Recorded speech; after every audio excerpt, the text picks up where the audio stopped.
Assalamualaikum warahmatullahi wabarakatuh. Pada pertemuan ke-8 oleh etika dan juga tanggung jawab profesi, kali ini kita mau bahas tentang penegakan hukum dan juga kode etik. Nah, menurut konsep Immanuel Kant tentang hukum dapat diklasifikasikan menjadi dua.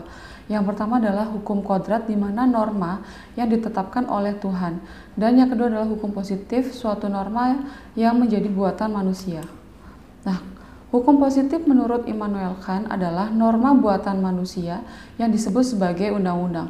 Lalu norma buatan sebuah kelompok masyarakat umum yang disebut sebagai kebiasaan, dan norma yang dibuat oleh kelompok profesi yang disebut sebagai kode etik. Hukum kodrat merupakan hakikat hukum atau bentuk norma atau aturan yang ditetapkan oleh Tuhan dan di mana dibedakan menjadi dua macam.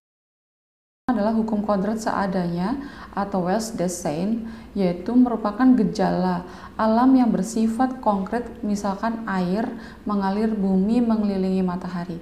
Sedangkan hukum kodrat yang seharusnya atau Wells Solon, yaitu merupakan gejala menguasai kodrat manusia, dan kodrat hukum itu sendiri misalnya orang tidak melakukan tindak pidana kejahatan. Hukum menciptakan keadilan. Yang menjadi fokus dari Immanuel Kant adalah hukum kodrat seharusnya atau Wells Solon. Hukum positif selanjutnya oleh Thomas Aquinas menyatakan tujuan utama yang ingin dicapai oleh penguasa adalah agar anggota masyarakat berkelakuan baik, dan di mana ini merupakan awal dari kebahagiaan, tetapi bisa juga taat terhadap hukum positif. Dan bukan karena hukumnya, tapi karena sanksi ataupun ancaman yang tegas dan juga keras.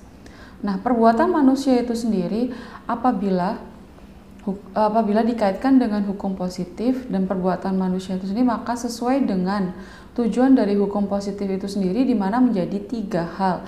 Yang pertama adalah berbuat baik, yaitu contohnya membayar pajak tepat waktu, lalu berbuat jahat, larangan berbuat jahat, misalnya tidak boleh main hakim sendiri, dan berbuat khusus, hukum adalah izin, janji, sebagaimana misalnya dalam mengemudi kendaraan kita harus mempunyai SIM atau surat izin mengemudi. Nah, penegakan hukum merupakan suatu usaha melaksanakan hukum yang dilakukan dengan cara yang pertama teguran peringatan supaya menghentikan pelanggaran, lalu pembebanan kewajiban tertentu, penyisihan mengenai sanksi badan, dan juga penegakan hukum kode etik sama halnya dengan menegakkan hukum. Penegakan kode etik merupakan usaha untuk melaksanakan kode etik untuk mengawasi pelaksanaan supaya tidak terjadi pelanggaran dalam kode etik profesi. Dan penegakan kode etik secara sempit adalah memulihkan hak dan kewajiban yang telah dilanggar.